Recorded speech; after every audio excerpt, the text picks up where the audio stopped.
Welcome into A to Z Sports Prime Time on a Monday night. Hope everybody had a restful holiday weekend.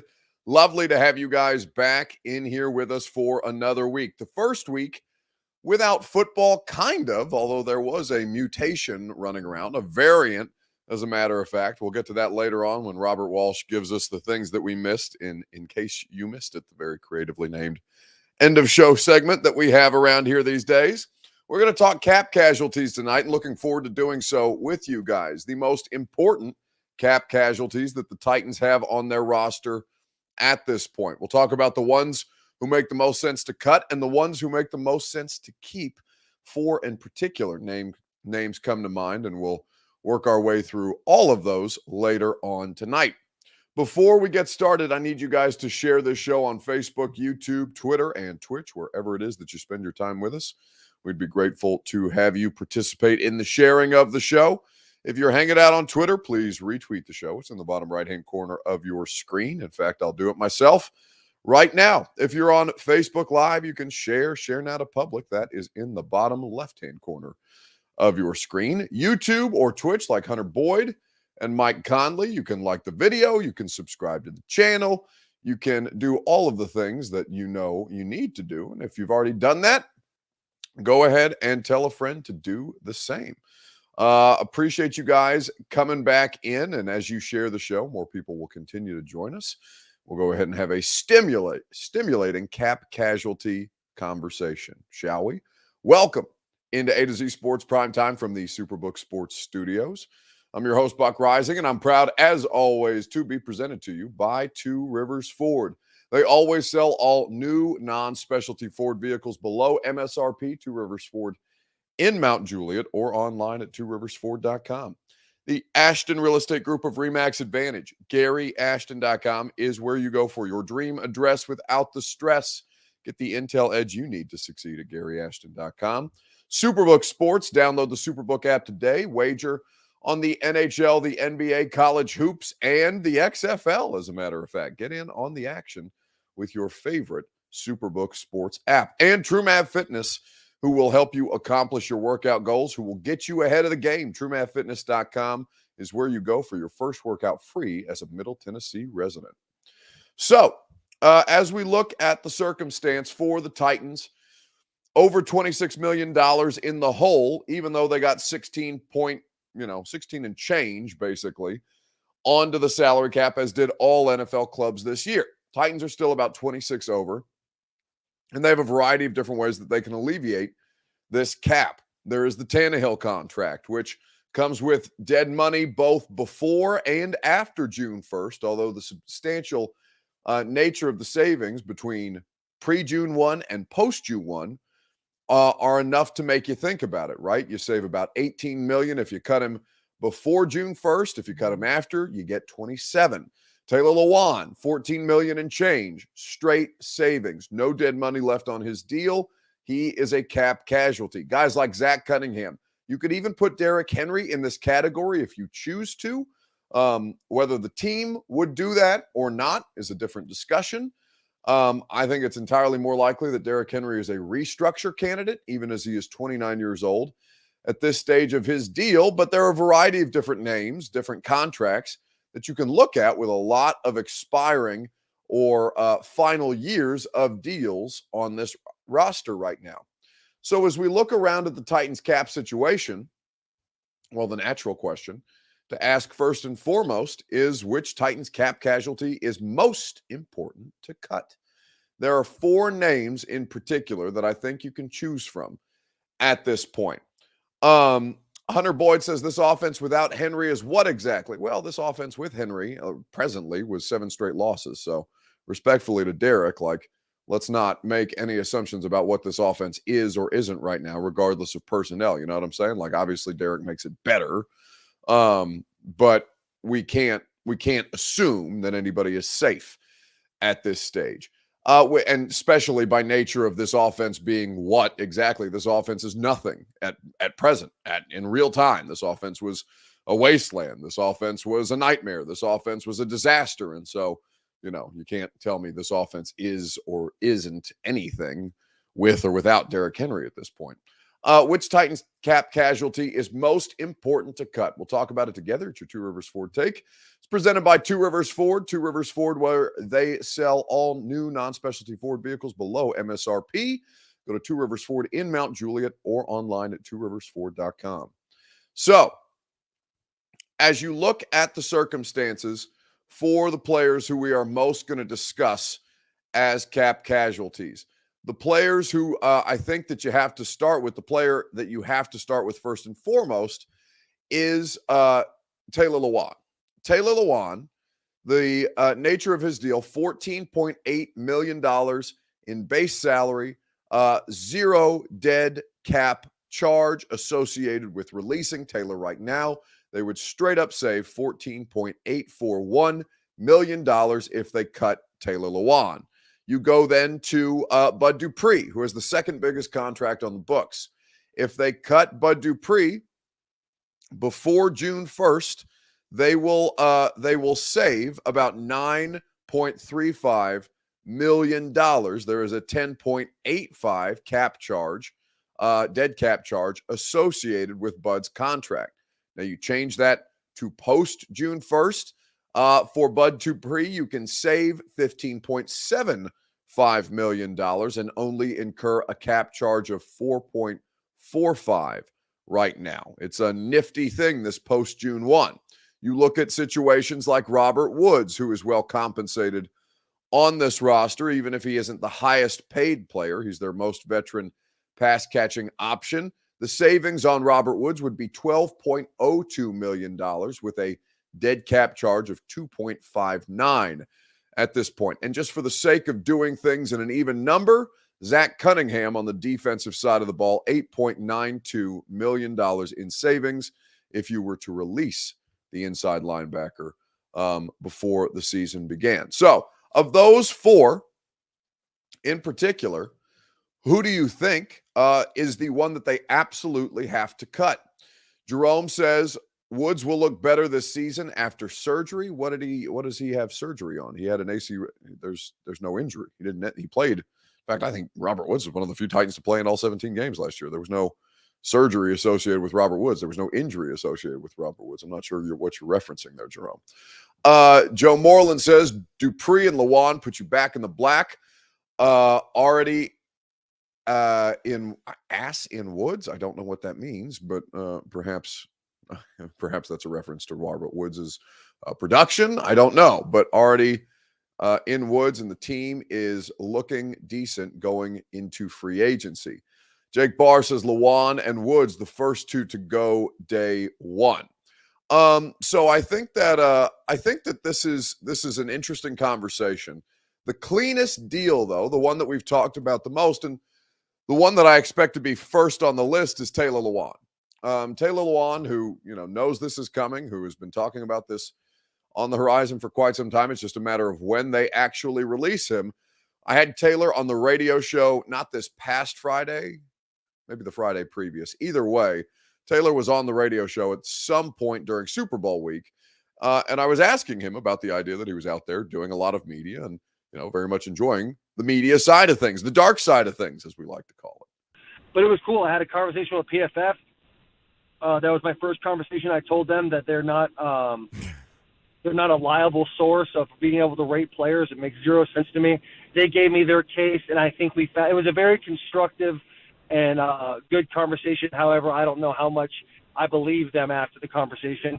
Talked to NFL Europe, was on Fox, NFL Network. It was a very cool experience. And so people that do have the opportunity out here and do get the invite, I believe should come, because it is not only great for bringing out your brand, but it's also great from a networking perspective as well. Well, but that sounds, I read Jimmy Wyatt this morning. Are you in fact networking with all these networks?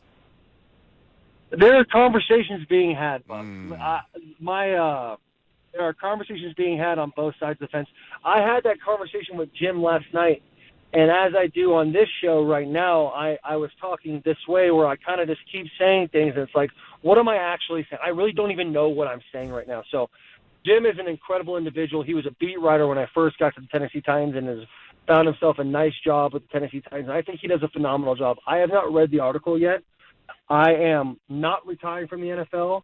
I am not committed to playing in the NFL. I am truly in a position of limbo, and I am truly in a position of peace right now. And I say that because I really feel like I'm in a win-win situation. I'm very lucky to be partnered up with Will Compton to do Bustin' with the Boys. I'm very lucky to these other networks that would like to have me on their shows.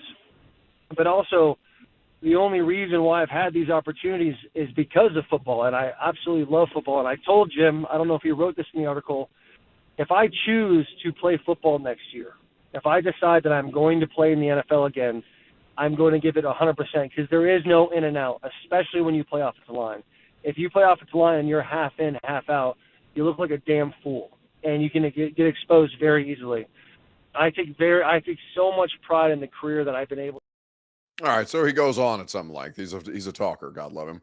But listen, here's the deal. By the way, the Primetime Show made possible by the Ashton Real Estate Group of RE/MAX Advantage, GaryAshton.com for the intel edge you need to succeed. Trust the team that your favorite teams trust. The official real estate agent of the Nashville Predators is Gary Ashton. That intel edge can help you sell your home without any showings or staging, help you find your next home while you sell your current one in this red-hot Nashville real estate market, help you win the buyer battle and cash in on your home equity right now. GaryAshton.com will get you that intel edge you need to succeed. So, Lewan is the one that makes the most sense. Lewan is the one who, is the cleanest kill. Sounds awfully macabre, but you know what I'm saying. Like, he is the one for whom the bell tolls easiest at this stage. And when you look at his contract, when you look at the lack of hassle or hoops that they're going to have to jump through, they've never had to restructure Taylor. It's just been kind of a, can it pan out? And it hasn't at this stage. It's unfortunate for him. I know he loves it here. It's unfortunate for the Titans. I know that the Titans would have wished that he would have been able to, hold up physically better on that second contract than he ended up ultimately doing. But for Taylor in this circumstance, he is the one who makes the most sense to release just because you have so little else to do. If you can get $14 million right away on that $26 million that you're already over. By the way, they have less than a month to get cap compliant. The new league year starts on March the 15th, 3 p.m. Central Time. Rand Carthon has to have this team salary cap compliant by that date, as all NFL teams need to be salary cap compliant by that date. So these moves will start flying fast and furiously. I imagine they will happen, at least a few of them, before we all ship up to Indianapolis for Combine here in a week from today. In fact, when next we do the Primetime Show on a Monday, it will be from Indy, which we're excited about. Always enjoy a week up there. But look for Lewan to be among the first at this point. At least that's the expectation as we sit here today. I can't imagine a scenario where that changes very much in the next, 20 to 25 days. Let's see. Trading or cutting Tannehill pre-June 1st equals the same dead cap hit. That's correct. Jimmy Ferguson says keep Lewan on a restructured deal, draft for insurance. No, I don't think enough with the experiment, right? Like, it hasn't worked and you have the opportunity to just move on. I know that a lot of people, struggle with the idea of change. I know a lot of people hold out hope. A lot of people just generally like Taylor, and I totally understand that. And at the same time, enough with this already. You're in a toxic relationship with a left tackle that doesn't play. And while I personally enjoy Taylor, and I know that I'm going to be hurting for quotes when Taylor Lewan ultimately leaves this team, from a football standpoint, it makes the most sense to just cut bait and go. And so with the 11th overall pick, that is the thing that makes the most sense. Now, maybe Rand Carthon feels differently about that. I would be surprised if that was indeed the case, but there's always a possibility. It doesn't, with all the different financial loops or hoops rather that you have to jump through to try and figure out Jeffrey Simmons' situation, to try and make sure that you have money to sign free agents at other positions of need. This is not a roster that is going to be able to be completely replenished by this coming draft class. It's not realistic. So you have to do the things necessary to move on at this point. And the thing that is most necessary to move on from at this point is Taylor Lewan. Let's see. Buck coming home to Indy. Well, I'm not from Indianapolis, and I've spent more time in my life in Nashville than I have in Indianapolis, but the entire league is in Indy. I've got some college friends that are up there, and it's like our NFL spring break. It's a great time. We all love the combine, and we all love that it's in Indy, which you would not think is a pleasant place. Well, it's not a pleasant place weather-wise. February in Indianapolis, but the entire city is built with underground tunnels, so I never have to see the light of day if I don't want to, as I traipse from my hotel to the convention center to the bars and to the stadium. Like, that's basically the whole circuit. That's why Indy is so well equipped. Jay Street says they're $20 million over, Buck. I just saw it earlier. No, they're $26 million over. As I look at the over the cap website right now, I will give you both their effective cap space and their actual cap space. The Titans have that would be the 28th worst salary cap situation in football right now. They have $20.9 million. They are over, rather. They have a deficit of $20.9 million in cap space. In effective cap space, they have a deficit of even more, $25.33 million. Only the Jags, Vikings, Saints, and Buccaneers are in worse shape from a cap standpoint. Your roster is old, your roster is ineffective, your roster is expensive, and it's time to trim the fat where that is concerned. Joel Parker says, doing bottle service in an indie club. I don't like clubs in Indy. I've been to indie clubs. I have gotten tables and done the bottle service bit at an indie club. In fact, I can't remember the name of it. But no, I will be in St. Elmo's. I will be in Harry Nizzi's. I will be in Prime 47. I will be at steakhouses with bars, because that's what we do in Indianapolis at the Combine. I just looked at it over the cap right now. I literally just read you the numbers, Jay. So there you have it. The cap space and the effective cap space. Two different situations at this point. The effective cap space is the thing that you need to be keeping an eye on, because the effective cap space is a more realistic view of what your outlook is at this point. Cutting Tannehill post June 1 will put them in the red. Again, your financial terminology is incorrect. That would put them in the black. Red is bad. That's why the numbers in over the cap are in parentheses in red, because that means an overage. You want to be in the black, not in the red, Jay. The Jags have a worse cap situation than the Titans, yet they had their quarterback on a rookie deal. Well, they've been paying the we suck luxury tax for quite some time in free agency. Now that they have the quarterback situation figured out, they can start to get younger. They have capital to be able to do that. And they have expendable players at this stage. They've been trying to figure that part of it out for quite some time, and it seems like they have done so. They will be able to get cap compliant, as will the Titans. It's just going to take a few difficult decisions. All right, let's move on, and let's talk about the cap casualty that they should keep. Let's talk about this together on Facebook, YouTube, Twitter, and Twitch. Of the four players that I named, again, Lewan, Dupree, Cunningham, Woods, who would you be most likely to keep at this stage? The Primetime Show is presented by Superbook Sports. Download the Superbook app today. Get in on the action for all your favorite teams.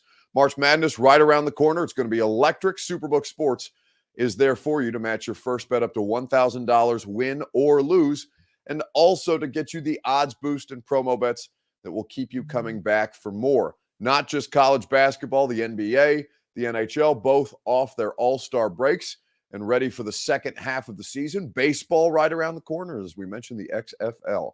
So download the Superbook Sports app today. Go to superbook.com for terms and conditions. Gambling problem? Call the Tennessee Red Line, 1-800-889-9789. All right. So who makes the most sense to keep at this stage of the four players that I named? Robert Woods, Taylor Lewan, Zach Cunningham, or Bud Dupree? Well, I was thinking about this for a while, and in fact, I wrote about it at A2ZSports.com. I think the case is most difficult to make for Taylor, even as the offensive line is awful. I think secondarily, Zach Cunningham at a non-premium position, inside linebacker, is not a premium position. Respectfully to Zach Cunningham, they can overpay for average to below average inside linebacker play anywhere. In fact, I don't think they should bring back David Long on a second contract for exactly that same reason. My position, just because I was loud wrong on Derrick Henry is literally a record-setting and NFL history-making running back. I will take the L on that one. David Long is a nice player. David Long has developed incredibly well here. David Long deserves to be paid, but not by a team that's cap-strapped, not at a non-premium position like inside linebacker. I would be completely comfortable with them moving on from both Nate Davis and David Long, because guards and inside linebackers you have to be able to find in the draft. So I would say Cunningham is the second easiest decision to cut after Lewan. Dupree is tough. He makes a difference, and their pass rush is legitimately special with him.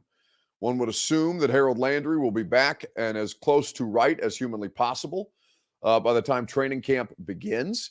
You have Jeff, obviously, under contract for at least the upcoming season. Danico Autry is getting older. You will need to find a solution to put him on a more limited snap count. But Danico Autry, as we have seen, can still get it done. He is aging, though, and so that has to be kept back of mind. The Dupree savings, the Dupree money, is the thing that complicates him because he just doesn't stay on the field. I struggle with Bud Dupree releasing him outright because I have seen what their pass rush looks like with Harold and Jeff, and they didn't have Autry in 2020. They do have him right now, but you cannot assume that Danico Autry is going to be able to continue to maintain this level of play at this stage. Harold and Jeff were a part of one of the worst pass rushes in football a couple of years ago. So it doesn't really take that much for it to go from incredibly effective to, record-setting bad on third down. Remember that. So I think that Bud is a difficult decision, but I honestly think that restructuring Robert Woods is the move that makes the most sense at this point in time. Here's the thing. Robert Woods was one of the least effective wide receivers in football. The Titans were 29th in receptions by pass catchers this year. That includes running backs and tight ends. They were 29th in yardage from a receiving standpoint. Receiving yards, they were 29th. Receptions, they were 29th. And in scoring, when it comes to receiving touchdowns, they were 30th. This is now there's all kinds of reasons why that, he was never supposed to be the top option. When he was traded for, A.J. Brown was still on this roster, and I think those two would have been very, very complementary to one another. Treylon Burks, obviously, his health did not keep him on the field long enough for that to make sense. Treylon appeared in 11 games this season, and without him, they were just kind of a wasteland. It took Robert Woods, some time to kind of get on the same page as Tannehill, and then as soon as that started to happen, Tannehill was out of the lineup, and the offensive line kept getting him hit, and it was completely disrupted. Robert Woods was in a tough spot. Now, there's no question that he's not, 31-year-old Robert Woods coming off an ACL tear is not a $14 million player, as he would count against the cap if things stayed correctly. But the free agency wide receivers suck. Like Juju and McCole Hardman are the two biggest names out there. The rest of it is guys who used to matter, like T.Y. Hilton and Julio Jones, or functional role players like Zach Pascal, right? You've got some players. Now, the good news is you can find an affordable veteran solution on the market. But if you're going to do an affordable veteran solution, why not keep the guy who's probably on par, if not slightly better than the affordable veteran solutions? Restructure the contract, bring down the cap hit. They already alleviated some cap space last year, converting some money into signing bonus. Robert Woods makes the most sense to keep on this year's team because Treylon, to put Treylon in that position is difficult. Your most experienced veteran wide receiver cannot be NWY again. You will draft wide receiver help, one would imagine, and they are going to need some guidance as they deal with a new offensive coordinator. And, you can't take it off the table, potentially a new quarterback. So you're looking for sustainability. You're looking for continuity in places where you think it matters most. The offensive line is past the point of continuity. The continuity went out the window when you decided you were basically going to have to replace at least 3 of the 5 that are on that line. Continuity doesn't matter for that group because that group is already blowed up.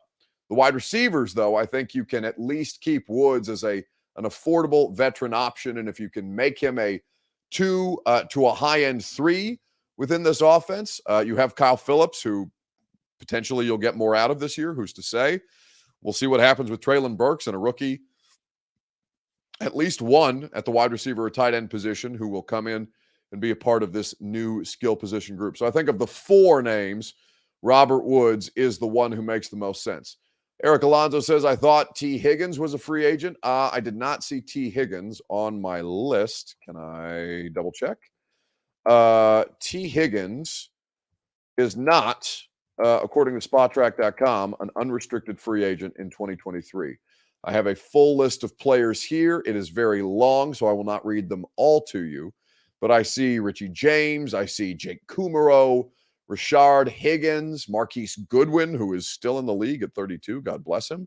Mac Hollins, like guys like that. Ashton Dulin, functional role players. And then guys who busted out like N'Keal Harry, Marvin Jones at age 32, Randall Cobb at 32. It's just, these are not Marcus Johnson, who is shockingly only 28 years old. That's crazy to me that Marcus Johnson has been in the league that long, continues to get that injured, and is still out here trying to make a career. And then even still, if T. Higgins was a let me look up T. Higgins' contract situation, because I had heard that name brought up as a free agent, but I've not seen him in any of these, at least as an unrestricted player.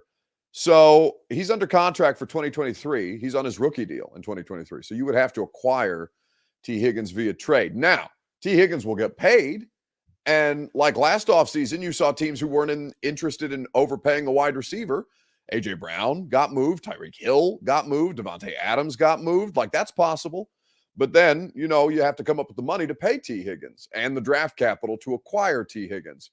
So, I don't think that is the most clean solution to your problem. You're trying to get yourself cap compliant. It's going to be harder to do if you're signing and trading for wide receivers who are going to be wanting somewhere in the area of $25 million a year. That's the going rate at this point.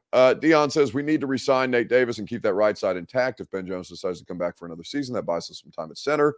We need a left tackle and left guard in the worst way more than anything. No, I don't think they do not need to re-sign Nate Davis. They do not need to pay 10, 11, 12 million dollars for a right guard. No. Nate is a good player. Nate has made progress. Nate was a 3rd-round pick out of Charlotte, a football program that was not around for very long. Nate came in, was a starter his rookie year, deserves all the credit in the world. Second contracts for non-premium positions, no thank you. I'm going to be right more often than I'm wrong. Derrick Henry is the most wrong I've ever been in my life. But I still think running back, inside linebacker, interior offensive lineman, well, guards basically. Centers are important. But I think that I have no interest in bringing back a more expensive version of what I've already seen, when what I've already seen is Nate Davis being their best offensive lineman, not mattering enough to be worth the money. Is NPF a future right guard? No, NPF is strictly a tackle. You've never asked about Taylor Lewan playing guard. The same should be said of NPF at this stage. Dion says $10 to $12 million for Nate Davis. That's what it'll cost. Well, yeah, he's the best. He's one of the best available free agent guards. Quentin Nelson makes $20 million as a guard. Zach Martin makes, probably upwards of $15 million as a guard. Now, Nate Davis is not those players, but if one is making 20, the other making 15, and then you go to the next tier where Nate probably exists, yeah, that's a $10 to $12 million a year player. Like, turns out good offensive linemen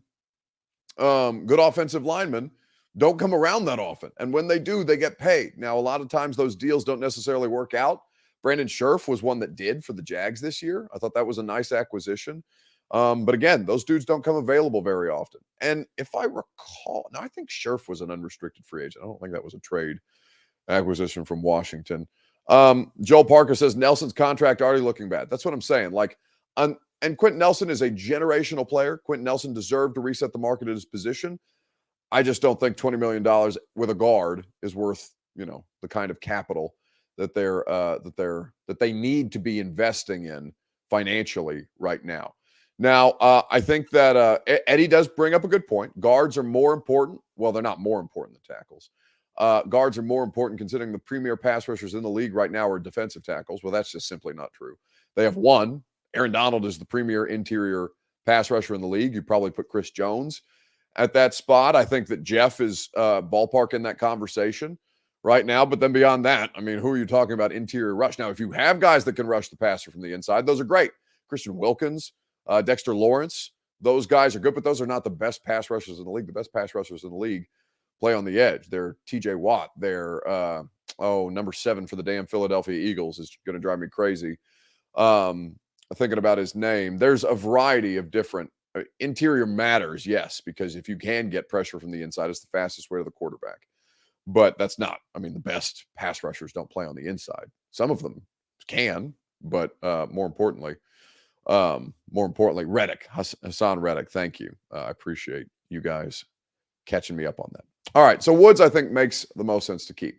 Now, that being said, we welcome in our, in case you missed it, weekly correspondent, Robert Walsh, to catch us up on all the things we missed on a long sports weekend before we put Bert on the screen, or we can just go and do it now. It's fine. Just keep that bar in the middle of my face. I'll tell you about True Math Fitness. True Math Fitness in the Gulch is where you need to go to split yourself in half. Not like split your face in half the way that Robert just did to me, but split yourself in half. Drop a few pounds, get toned, get fit, get right. We are right around the corner from boating season. I had the first conversation about boating season with some of my buddies this past weekend. Who doesn't get excited to go out on the lake, go out on the river with your crew? You want to make sure that you look good while you're doing it and that you feel the best possible way that you can. True Math Fitness will help you accomplish those goals before you have to get in a swimsuit. TrueMathFitness.com for your first workout free as a Middle Tennessee resident. All right, Bert, now we can bring you out of the shadows. Boating season? That's right. But are you just trying? I can't wait to go out on my yacht and look super fancy thanks to True Math Fitness. Well, listen, dude, you gotta. Regular people don't have to look great on boats. They can just go out there and get blackout drunk, get red as a beet from the sun, and be fine with it. That's me. I'll be out there looking like Robster the Lobster on the beach the whole time. I wanted to get to a comment I thought was really important that you missed. If you could kind of chime in on this a little bit. Lamar Daniels says the Titans should keep Bofa. How do you feel about the Titans keeping Bofa?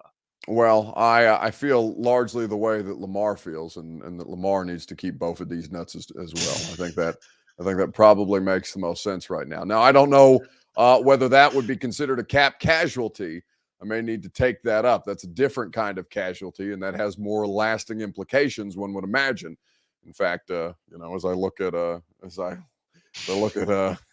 the neutered animals in my home, they have already experienced said cap casualties, and they don't seem to necessarily be worse off for it, but I don't know how I would experience that. But yes, keeping Bofa critical. You don't have to give them that much. We can get a sponsor for cutting somebody's nuts off first. Speaking of cutting somebody's nuts off, the Cardinals, they're starting off at snip, snap, snip, snap as soon as they hire their coach. Do you remember I think it was 21, the Eagles hired Sirianni, and we absolutely dogged them because in his opening press conference, he prepared a monologue that he affectionately stuttered through. At the combine, he told people that he wanted to play rock, paper, scissors to see the competitiveness of his athletes. That's right.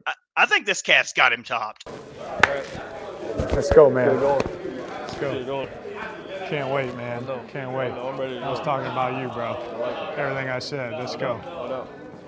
Oh, man. They said, why do you want to take this job? Well, not many open jobs have a franchise quarterback. That's why. Huge football character guy. So the high football character guys have to lead the other guys. Right. Like, it's going to come from me. It's going to come from you. That's how the message get passed along. That's right. That's how it get That's passed right. along. You know what I mean? Daily actions, man. That's what it's about. That's it. You know. What's up, Zach? How you doing, man? Long time no see, huh? Good to see you, man. Good? What do you think, man? I'm excited for you. Yeah, I know. It's gonna be great. I know. It's gonna be good. What's up? Hey! What's up, man? How you doing? Good. Good. Shoo, shoo, shoo, shoo, shoo. Shots, explosives. You can run. Hey, Calvin, how you doing, man? Good to meet you. Yeah, thank you, man. Thank you. Good player. Nice crew, man. Good player. I know it. Yeah. How you doing, bro? Good to see you, man. Good to see you. How you doing? Good. Will, nice to meet you. Nice to meet you. Will, right? Yeah, Hernandez. Yeah, big old guard. That's right. I like it. Good. What's up? That's from Wesley. Nice to meet you. Yeah. What's up, James? Good to meet you, man. Good to meet you. Appreciate you. Thank you for the shout, dude. I appreciate it, man. Yeah, I know it. What does he know? There's so much to take from that. My personal favorite, it's not the pew, pew, pew, explosions, explosives, you're explosive. It's not that. It's when Will Hernandez walks up and says, "Hey, my name's Will." He goes, "Will, right? Your name's Will, right?" No shit. He just told you his name was Will. That's right. This guy is not a real person. You've seen all the AI stuff where they're like asking an AI to paint you a picture and you describe it. This is AI creating what they think a football coach looks like. No, but most football coaches are that, Robert. Like in my experience, like truly, it is super cringy. It is super, dorky. It is super. They're putting it out there. I think the caption that the tweet that came from the Cardinals account was something to the effect of "players coach," right? When he doesn't even, when his greatest response to Will Hernandez, well, big guard right here, pats him on the chest like he's a prized cattle or something like that. Blue ribbon. Here's the thing, okay? Like most football coaches are like that in my experience. Having dealt with them in press settings, having dealt with them outside of those, they are much more like that than they are like, for example, Mike Vrabel, who may or may not be a sociopath, but at least he's got some energy about him. So we'll see if it works out. He's got a lot of stuff to do. We got a long off season. He'll have plenty of opportunities to embarrass himself further, and I hope he does. I enjoy stuff like this. I like watching other people be cringe. It makes me feel a little bit better about myself. Worked out for Sirianni. It did work out for him. Something else that worked out over the weekend, you had no football, supposedly, but the XFL was back, and I couldn't give a damn about what happened on the field personally because the off-the-field antics were pretty entertaining. You see in the back of the end zone right there, as they have a tradition here amongst Defenders fans, and that is they make a beer cup snake out of their empty beer cups. And the stadium security took it away from them, so now the fans are revolting. It looks like it's lemons. So in a revolt, the fans are throwing lemons. Yep. The referees are clearing the players off the field for player safety. The fans say, "Give us our beer snake back and we'll stop throwing lemons." I think it's a small ask. We're in a stalemate here. I really do. Who's gonna fold? Who's got the power to give the fans their beer snake back? They're having none of it. Harry needs to get over there and get one of those lemons and take a big bite into it. See how fresh it is. There he is. I see him going over.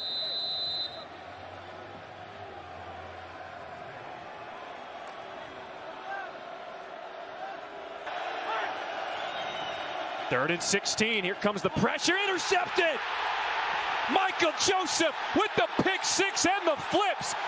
We'll give you some style points.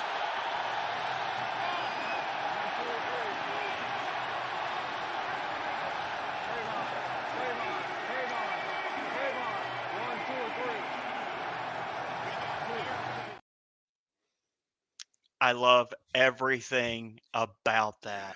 You remember the beer snake, right? Like they had Oliver Luck when he was the commissioner of the league out there hanging out with the beer snake.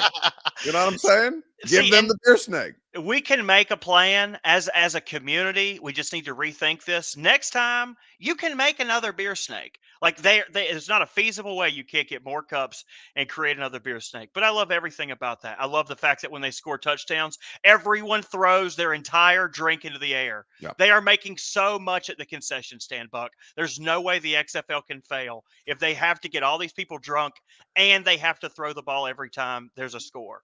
Now, wait, explain to me why they have whole lemons. Oh, okay. That was the other great part because, like I said, the concessions are making money. They were selling, I think it was called a spiked Sea Dragon for the Seattle Sea Dragons, which came with an airplane bottle, and a half a lemon inside of a giant cup. Okay. So 3 different ways to do it, baby. How you want to do it? You want to throw an airplane bottle? You want to throw the whole cup? Or you just want to throw the lemon? They're giving you options, and I appreciate that.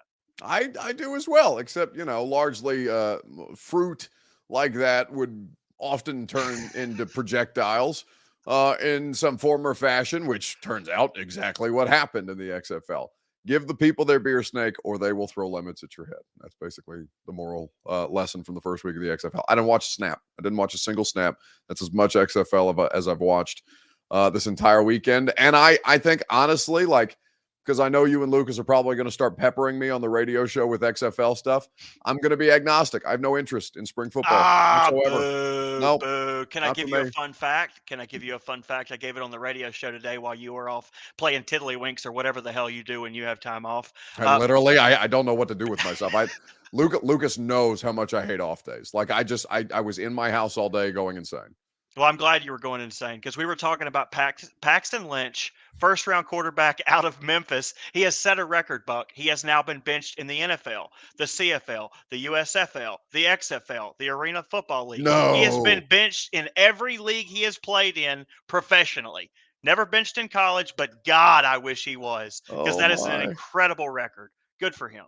Indeed. Good for him. All right. Is that what you've come prepared for this week's in case you missed it? I think that's what I've got. I can get out of here. Excellent. Well done by you. As always, producer Bert making it happen. Okay. Well, that is going to do it for us tonight on the Primetime Show. What? That's not how we do this. I'm just supposed to hang out with you, like look at the TV and smile. No, you're supposed to get the hell off the screen. We still don't have a clean way to do that. It's going to drive me insane until we do. We'll figure that out. I don't know how to. Honestly, maybe it's better that it's jerky. It's straight up hitting the eject button on him.